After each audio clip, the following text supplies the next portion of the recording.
let's get to it with our caramel Keto Chow candies. First, you're going to need 2 tablespoons of butter. You're going to need 1/4 cup of ChocZero, a tablespoon of allulose, 2 pinches of salt, and a tablespoon of Keto Chow. Not sure if I said that. First of all, I want to let you guys know that this video was inspired by KetoFocus. I had to redo and re-upload everything because I made some mistakes. Now, let's jump into the video. Remember, go follow KetoFocus. She's amazing. I like to use a skillet, so go ahead and preheat that to medium to low.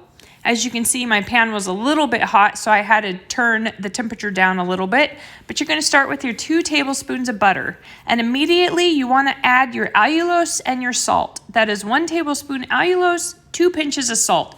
You can use less salt if you like, but I think taffy tastes better when it's salty. So right here, we've added that, and now I'm going to give it a little stir, get those combined, and it's okay if your butter starts to brown because I think that brings out more of the caramel flavor, and KetoFocus does the same thing on her caramel chews. She doesn't use Keto Chow, but you guys know that's my favorite thing to do is to hack recipes. Now I'm adding the 1/4 cup of caramel ChocZero. I do have a link in the description if you want to save 10% on your ChocZero. You can use any ChocZero flavor and any Keto Chow flavor when making the taffy.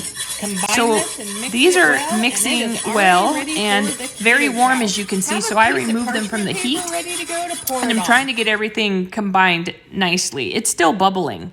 Here I'm adding the Keto Chow. That was 1 tablespoon of caramel, salted caramel Keto Chow. Now I'm going to go ahead and get this blended up before returning it to the heat because the process of it turning to taffy is really quick. Here we go. Back to the heat. Now this is going to start bubbling and that's what we want, but we are still at a low to medium temperature, closer to low. And what we're going to wait for now is those bubbles to appear. And then we're going to keep stirring it so nothing burns. And what we're looking for is when I can take the whisk and pull it down, that it's going to form a clean runway. As you can see here, it's going to be kind of runny when I do it. This is how I know it's not ready. So we're going to stir it just a little bit more and let it go just a little bit longer.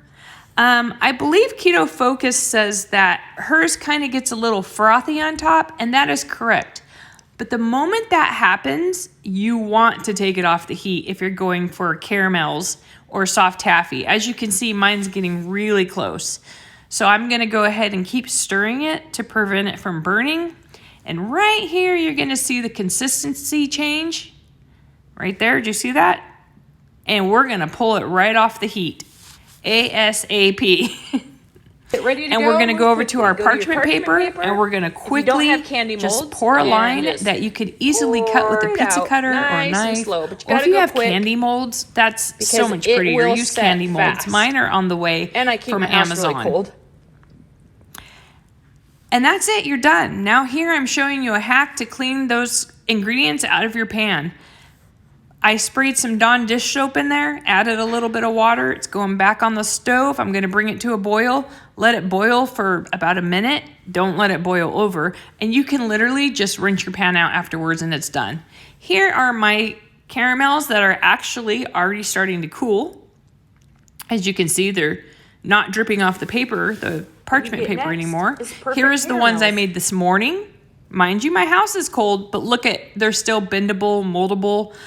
This is absolutely delicious. And if you don't have Keto Chow on hand, totally fine. Hop on over to KetoFocus, watch her video because she makes it without